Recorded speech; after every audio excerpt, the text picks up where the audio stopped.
Alice's Adventures in Wonderland, Chapter 1, Part 4.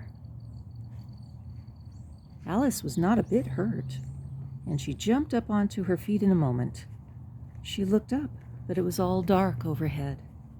Before her was another long passage, and the White Rabbit was still in sight, hurrying down it. There was not a moment to be lost. Away went Alice like the wind, and was just in time to hear it say, as it turned a corner, "Oh, my ears and whiskers, how late it's getting!" She was close behind it when she turned the corner. But the rabbit was no longer to be seen.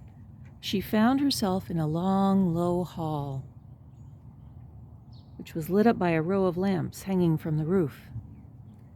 There were doors all round the hall, but they were all locked. And when Alice had been all the way down one side and up the other, trying every door, she walked sadly down the middle, wondering how she was ever to get out again. Suddenly, she came upon a little three-legged table, all made of solid glass.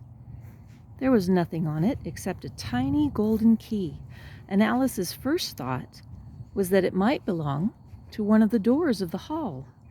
But alas, either the locks were too large or the key was too small. But at any rate, it would not open any of them.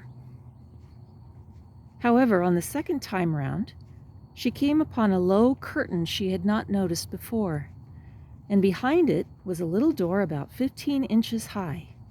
She tried the little golden key in the lock, and to her great delight, it fitted.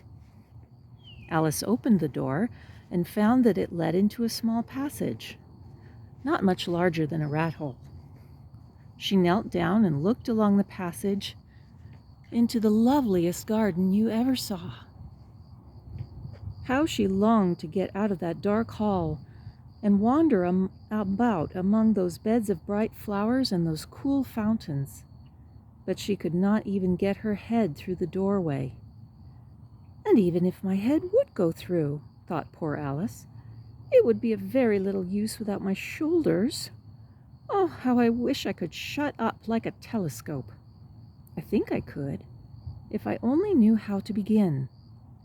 For you see, so many out-of-the-way things had happened lately that Alice had begun to think that very few things indeed were really impossible.